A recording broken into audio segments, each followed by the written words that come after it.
to the Not Great Parents podcast. This is our final episode for the year. Yeah, I know. I am Not Great Parent Molly, and this is Not Great Parent Nathan. Hello. Yes, and it's the end of 2023. It is.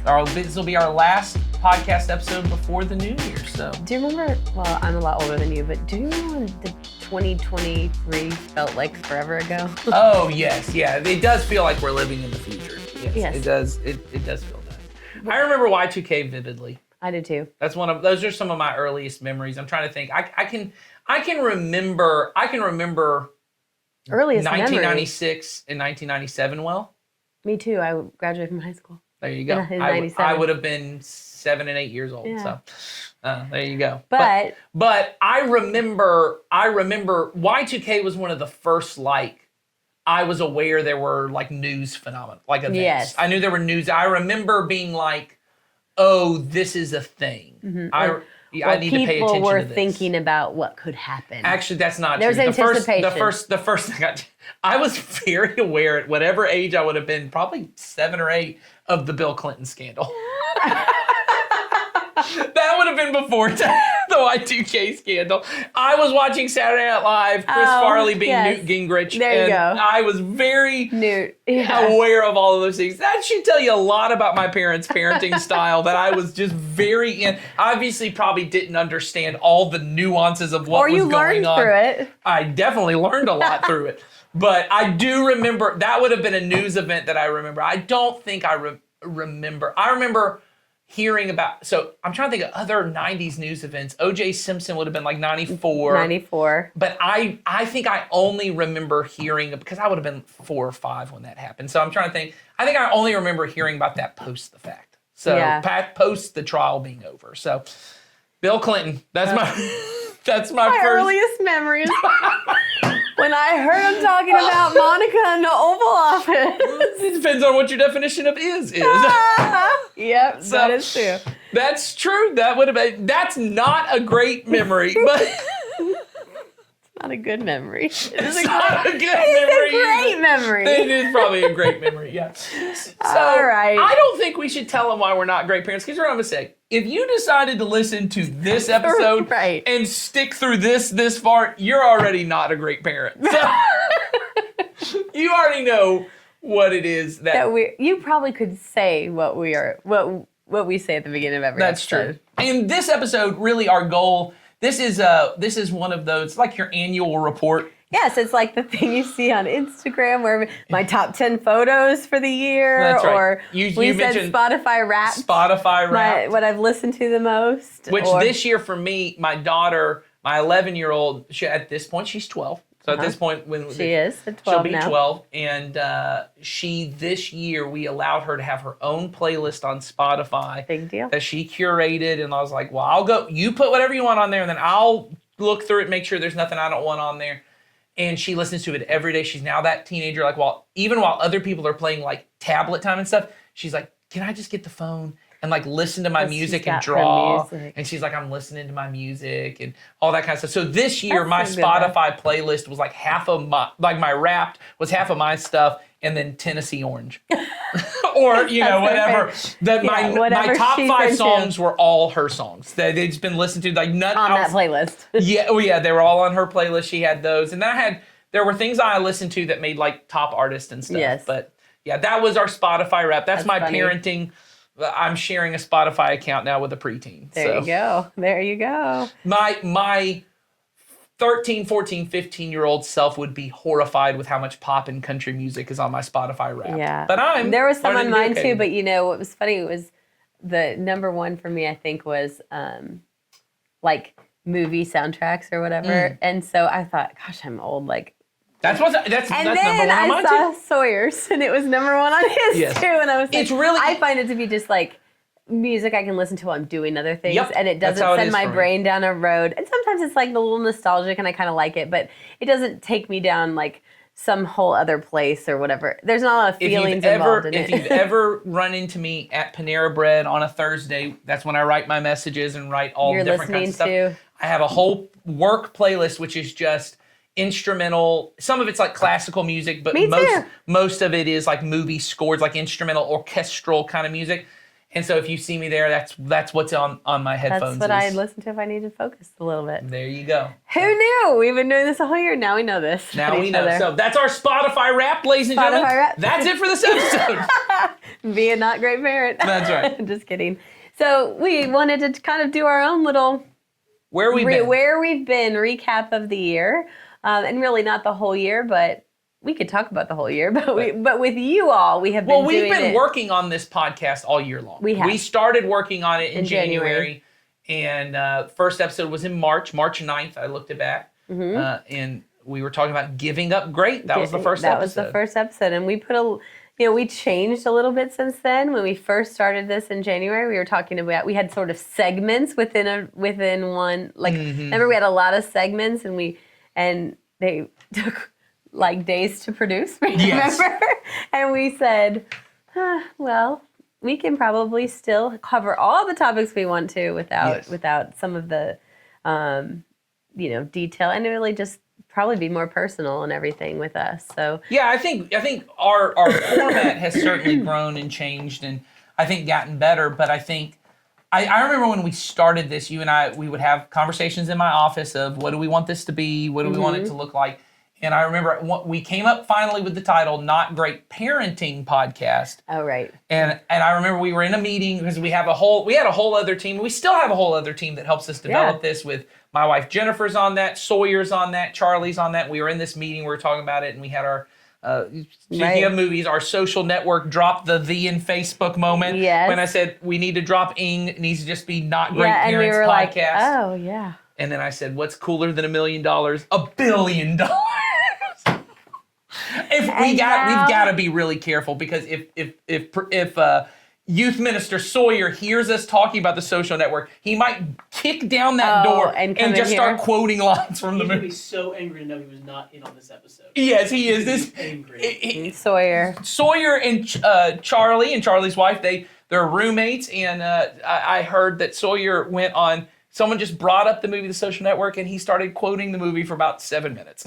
Oh. Just quoting entire scenes of dialogue. You're not going to be invited anytime we bring that up. So, anyway, I remember us talking about it, and our goal early on was, you and I both thought, and I feel like this is still where we feel, what we wanted to do was do a podcast for parents that wasn't only about, because this is how most parenting podcasts is, how do I deal with potty training issues, and how do I deal with my teenager now won't talk to me? Not that those issues don't matter, and we got questions about that kind of stuff. And we covered some of them. And we tried to cover it. What we wanted to do was really start to shift, honestly, for both of us who are in the midst of parenting, but also for people in our church, parents in our church, the mindset away from, my goal is not to raise great kids who are really successful and get these great jobs, and I can look at one day and go, man, I'm just so proud. And I did a good job as a parent. And I did a great job as a parent, right? And we said, our goal really is we want to raise children to love Jesus, to love people, to pursue life in his kingdom. And we can't make that happen. There's no way to make that happen. There have been better parents than us who have tried, and their kids just chose, for whatever reason, not to. So there's no guarantee. And what we want to say was, well, then our goal should be, we just want to be not great. We just want to not pursue the greatness. We want to live in such a way that our focus is the goodness of God, and try our best to tell our kids, hey, come join us. Come join us. And we know, what we do know is that we are the biggest influence in our children's lives. And so, at the very beginning, we know that. And so if we believe that, which we do, we have to be living the way that we want our children to ultimately live. And so it's probably felt a lot to us, even this episode to you. I should say it feels a lot to you. It feels this way to us too, that often we're repetitive. But that was perfect. It feels a lot to us. It feels a lot to you. It feels a lot to us that we're repetitive. We are repetitive. Just like that sentence was needlessly repetitive. We often feel like we're being repetitive and always talking about great and good, and it feels like it's this huge thing for us. It was a big deal because, I did youth ministry for 10, 12 years. Molly's done youth ministry, children's ministry for a long time. And often the conversations I would have with parents, I would realize when they would come with an issue, it wasn't that I didn't care about the issue. I knew that what the issue was mattered, but their focus in the issue, I think, was often just off center. Right. It was always towards greatness. Can you talk to my kids about their grades? What was that statement we said everybody wants to raise? Yes, what was it? Nice, Nice. happy, successful virgins. Right. Nice, happy, successful virgins. And all the questions were really centered on Yeah. that. Can you get my kid? To stop doing this, or can you Yes. get my kids being disrespectful about this, and it Yes. looks bad, Yes. or it was always. It's not everything, but it was a more lot of often the- than not, the focus would become about what can I do to keep me on the great track. And then when I became a parent, I realized, man, that's a lot of my focus. It Why do my is. kids act the way they do at the dinner table? Man, I just went out with some friends and they acted this way and it was so embarrassing, or they did this. Right. And I found myself getting caught up in the greatness of it all, and I started worrying about, well, what are they going to do for a career? And what are they going to do? And I felt it was so important for me. And I thought, well, I mean, I can't be the best parent out there. There's got to be other people No. who are also dealing with the same thing, right? And also feeling torn by this. And so we just wanted to really remind, in all of our series, we started with those episodes early on of just introducing the idea of good versus great. Right. And that you're going to cheat one to get the other. Yes, and we said but that. we wanted And we to gotta cheat, prioritize and we it. got to prioritize cheating great so that we get good. Right. Because you can't, if you pursue greatness, you'll often miss the goodness. And yes, if you pursue goodness, you'll often miss greatness. But then we said the idea of sprinkles. What God said is, if you pursue my kingdom and my First. righteousness, all these things you worry about, he said they'll be added. I don't think he literally means anything you want gets added on. I know. I think he's saying they're like sprinkles. They're additive. They're extra. If you get some of them, that's great. And then the ones that you don't get, you didn't even need them. Because I gave you everything you needed. And too many sprinkles is disgusting anyway, Yes, exactly. in my opinion. And so then we went on to Confessions of a Not Great Parent. Yes, we had Confessions of a Not Great Parent, but before that, we even opened up a series where we would just have these mini episodes where people could just send in Ask questions. questions, yeah. And that's always available to you all. Yeah, we'd love more questions. Yes, we would. And so I think people didn't like our answers because we stopped probably getting not. questions. Or they're like, these two don't know what they're talking about. Yes. No, we did get a handful of questions, and we Yeah. addressed every single one that we got in some some designated time, and that was kind of fun to do, hear what's going on with you guys. And then we did move on to Confessions of a Not Great Parent. Yeah. That was the series where we had people tell us their confessions, and Mostly we just did our own confessions and of by things. people I mean Nathan and I. No, we and a had few some other sin in. people, I know. We had some sin in. But even the ones that were sent in, we'd be like, we could have said Oh, that because we 100%. could have related to any of them. But we were saying, we took the confessions and we'd say, is this an okay thing? Did we affirm that it was in fact an okay thing to be doing? Right. Or did we think that there was some correction that needed to be made? That's right. And then So- eventually we went to just our most recent ones, Parenting Makes Me Crazy and A Not Great Christmas, to really focus on the things that kind of affect us about this pursuit. And I think for those of you listening, you're going, oh man, they're just still talking about the same stuff. We needed to really hit it home because I really wanted to get people clear that when they hear almost, and I find this in myself, when I say, oh, that was great, I go, I don't know if I want to say great. I now am like, I still say great all the time, but I stop and pause sometimes where I think, Yes. oh, not great. Maybe I need to be good. Maybe I need to be good. Not great. And so it helps us to really get clear in our head. Jesus' version of greatness is different than our version. But for those of you who want to know, that's not where we're going to be spending 2024. We're going to keep that as backdrop. And for people who are new and kind of join on, they can always go back and listen to all of that. It will always be the foundation of what we're Yes. doing. But we are going somewhere different in 2024. But we want to shift a little bit in 2024. So.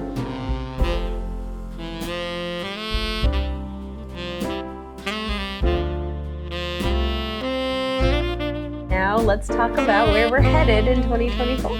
Yeah, so I think, we spent all of 2023 really focused on why you should choose goodness, not greatness. And we tried to really flesh that out. Yeah, we went deep and I think we covered it, I guys. think we were thorough. We were thorough. If you cannot walk away with the idea that greatness fails, Yes. then You need to go back and listen to those episodes again. there's 40 something of them. Or you completely disagree with us, and I don't know why you're still listening. Yes.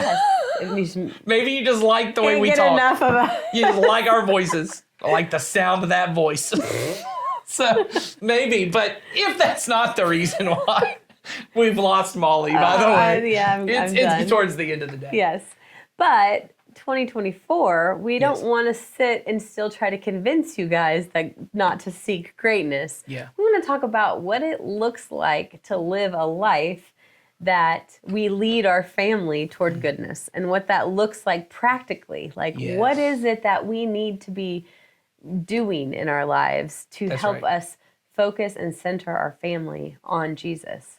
And so in a very practical sense, we're going to spend, I think, a lot of time, probably as much time as we spent this last year talking about the why on the how. Right. We want to spend a lot of time talking about how do we develop as parents, as families, habits, practices, rhythms of life that really help us move towards goodness, not greatness. Because so much of what our lives are is formed by our habits, rhythms, and practices. Not just, oh, well, I know that I shouldn't be going towards greatness. If you're not careful, and I remember saying this on an episode, I didn't actually remember I even said this until I heard one of our reels that producer Charlie prepares for us, and I heard myself say something. I go, is that what I said? I didn't remember Oh, I that. thought you were about to be like, and that was great. Well, I did think. I mean, good. Yeah, I did think I was going, that's pretty good. I'm glad I said that. Where did I get that from? But no, I listened to it, and one of the things I said that was, I thought, no, this is a good thought that we probably should revisit, which is what most of us want to do is I want to live the same rhythm and schedule of every non-believing person I know, and just believe in Jesus, and that'll somehow transform me. You know, in the last episode, we talked about that idea of being formed in the image of Jesus by taking off the pattern of this world, putting on the image of Jesus. Well, that means people should be able to look at my budget, look at my schedule, look at the practices and habits I have. And All areas of your life. Right, and look at those things. And I mean, in very practical ways, someone should be able to look down my budget, and maybe they don't look at it and go, he's a Christian, because maybe they don't have a way, but they would look and go, I don't know anyone who spends their money like this. I remember there was a person in our church who had followed the 10-10-80 plan, and they sat down with a financial planner, and the financial planner said to them, because they were nearing retirement, and they were talking about it, they said to him, where did you learn to do this? Like just saving your money. I don't know anyone who saves their money like this. Like, you guys have been saving this much money since you were this. And they go, well, we've just been kind of following God's advice on how to do this. Imagine that. And they were able to just look at the finances and say, there is something, as we would say in our on mission groups, peculiar. There's something different about this person. I would hope that people look at the way I schedule my time, the way I schedule my life, and go, they may not look and say, only Jesus. He schedules Jesus. Yes, but they would look at my life and go, it would make them lean in and go, so why don't you do that? Everyone else seems to spend their time doing this. Right? We want to... Or see how you interact with other people and go, why do they interact that way? That's right. Or look at little habits that I have. I remember for a long time, I haven't done this the last year or so. Maybe I need to get back to it. But for about 3 years, I used to 3-4 times a week, usually every morning, I would try, every weekday morning when I do my prayer time, I'd sit down and I would write a letter to someone in my life, just telling them how thankful I was for them or something. And often it was people that I had something difficult with, something that maybe I was carrying something and I needed to remind myself I'm thankful for them. Well, I got that practice from Mr. Rogers. I read a biography of Mr. Rogers that he even, and this would have been in the 90s for him, even when it was unfashionable at the time to write letters, he made a practice to regularly do correspondence with people to tell them how much they mattered. He would he'd have this long list of people, he'd pray for them by name every night to God. And I thought, you wouldn't see those no one saw those practices, but it was impossible to look at Fred Rogers and go, you know what, he's just like everyone else. Yeah, right. You'd look and you go, he's a little different. He's different. And there's something about him. Way. Yes. Yes. It was this beautiful way. I remember telling our on mission group at one point. Maybe since this is in a visual medium, I can play this clip. There's a clip of Mr. Rogers on candid camera. I think I've seen this. Yeah. Yes, and they were trying to play a prank on him. They weren't going to put a TV in his room, and they were trying to basically get him worked up. And it was Mr. Rogers. And so as they come in, you know, and hopefully at this point we're fading to that clip. But because I'll probably not tell it exactly right, but when he comes into the room, right, they're like, oh, well, we don't have this thing, and I'm so sorry. I know it's been late. He's like, you know, pal, that's all right. Everything's fine. You know, everyone's working a tough job. You know, I'm on TV. I don't need to watch that much TV. And he then starts like asking him questions about himself, and he's so interested. And they literally just have to call the prank off because they cannot get him riled up. There's no way to fluster him about it. He was unoffendable. And when you look at him, that's this beautiful kind of peculiarity. You look at him, you go, man, I hope I'm like that when I'm old. Right. You know, I hope I'm or not. Or next week. Yeah. I don't have to wait to be old to get like That's that. right. But I the hope truth that is, people see me and go, there's something different about that person, whether it be the budget, the way you interact, the fun, you know, any of the things, or all of them. But you hope that it would be, someone would say, there's something different and be drawn to that because we know what's different is Jesus. That's right. And so the allure of greatness is always going to be, I can live and do everything and spend my money and get all the greatness in this world and just remember Jesus. And then at the end of it, it'll all work out. I'll become the kind of person. No, it's going to take changing who I am. So we're going to spend most of 2024 talking about habits, practices, and rhythms. And we're really going to center them in this thing that we use once again in our On Mission discipleship groups. We call it a rule of life. Right. And even if you do On Mission and you have a rule of life, we're going to talk about this in terms of leading your family with family rule of life, or with practices that ultimately help your children establish those rhythms and your family establish those rhythms that we know are so essential. Because, like you said, if you just, think it in our heads, it's not going to happen. These development of these habits and practices are essential. That's right. And I think we're going to talk about different ways to do that. We're going to talk about, and to kind of make it clear, we're going to spend the first month of the year just describing what a rule of life is, why it matters, because many people, we're Americans, the idea of a rule for anything we hate. Especially rule for life. That's right. That's right. We hate every idea about this. So why does it matter? Why do Christians kind of throughout history have used rule of life, kind of things? What are those? What is kind of the idea behind that? That's January. But then as we go forward, we're going to break down the things that are in them, things that shouldn't be shocking to anyone. Reading the Bible, prayer, why is church attendance so important? Like, why is being a part of the community so important, right? Why is evangelism, right? Serving the poor, these kind of things. Why do those matter? And what does it practically look like? How does it form us into these people? And how do we actually do this with our families in a way that they become habits and rhythms that people would look at from the outside and go, I've never seen anyone do that. Yeah, and I'm excited about it. Personally, I'm excited about it because some of these things, like praying with my children, I do some of that. Right. But I am excited for us to talk about those things because there's more that I can apply in my own life. And, we're certainly not experts on any of this. No, and I think we're going to be experimenting. And so we've been saying the whole time, it'd be great if you guys would, as you've been sending in questions, maybe now you don't even need to send questions. No. Maybe you want to send in what you do. Yeah, just tell us who you are and what you do. Yeah, tell us what you're doing when it comes to reading the Bible with your kids or praying with your kids. And we can bring those ideas in and kind of work them into what we're doing because we really want this to be more communal. But I think for people that might excite some people, when we talk about the Bible, we're going to talk through sections of Scripture. Yes. And like if you listen to our last podcast on Christmas Eve where we kind of talked through the Christmas story, we're going to do more of that throughout the year of, hey, here's a Bible story, or here's a chapter of Scripture, or a set of verses from Scripture. Yeah. Here's how to talk about this with your kids. Here's a way to bring this into your regular life.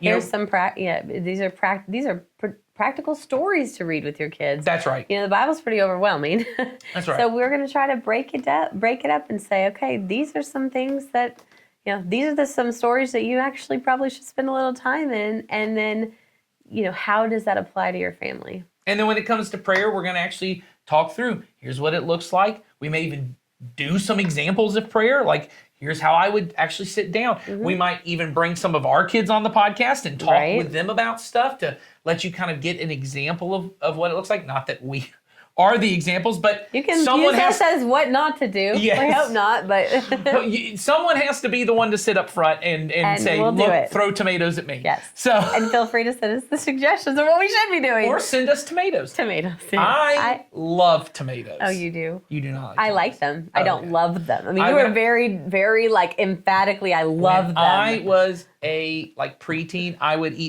would chop up 2 tomatoes like a day and just salt all over the tomatoes and just eat. I love them. tomatoes. Do you grow them in the summer? I often do. Yeah, Good. we didn't have a garden this year, but we will this upcoming year in 2024. Nathan's That's another gardening tips. 2024.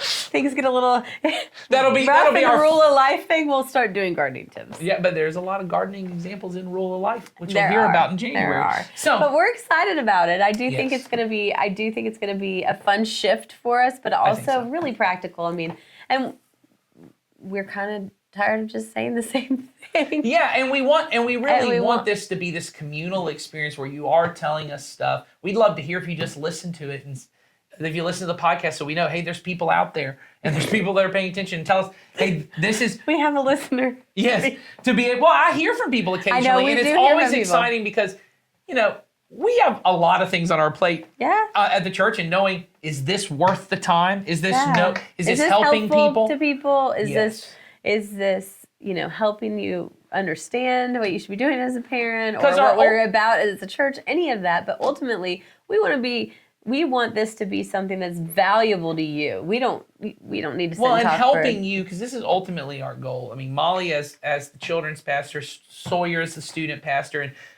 my kind of position within the church is I help with both of those ministries, really trying to focus on how do we raise a generation of children who are just passionate about God and His kingdom and His goodness. Mm-hmm. And we want this to be a tool for parents who, as we said, are the primary influencers. Like they're the largest, we did circles of influence. They're the largest circle, yeah. Mm-hmm. right, that is making the impact here. We want to be helpful to you. So let us know. Tell us what's difficult about reading the Bible with your kids. What's difficult about praying. What's worked for you in the past. Right. Like tell us all those things. Tell us what your kids are asking you. Exactly. You Yeah, know? we'd love to be able to say, hey, here's how I'd answer that question. Here's all those things. So I'm looking forward to 2024 Me too. I think hope it'll be all great. you are as well. But before we go, what was your favorite 2023 moment? of this podcast. Yeah.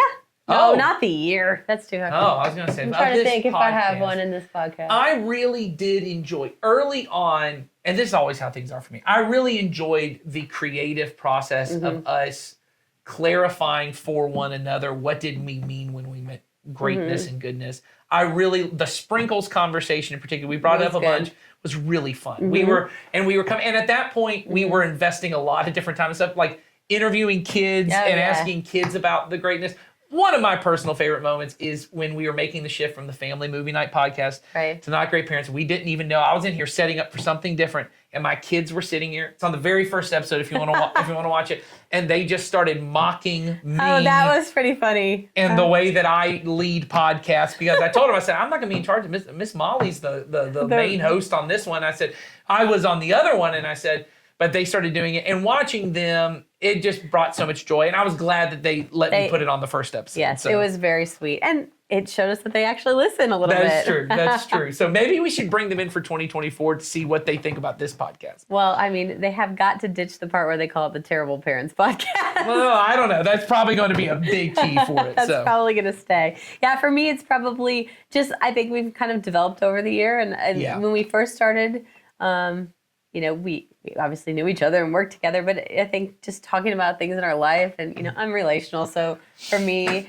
just the getting Learning stories. about Nathan and his life, that's always fun for me. So That's true. That's true. So- So, no, I've enjoyed that as well. And I'm looking forward to next year and kind of hopefully hearing from some of you guys. The questions were also very fun. Knowing that I loved the questions also. people wanted to and it wasn't even about knowing advice. It was about people were genuinely interested in trying to figure out, how do I raise my kids to love Jesus in this particular situation? Right. That was always really comforting to me to know. And it just reminded me how good of parents we have out there. Just parents who love their kids, love Jesus, and and want are trying to make it want to work. do it right. Yeah. Well, thank you for being with us this year. We Absolutely. will see you in 2024. Next week probably, based on this Well, episode when this you're one watching this. But Yes, we are thankful for all of you, and maybe we'll get our merch store going next year. Hey, merch! All right. Well, have a good day, and we will see you next time. Take care.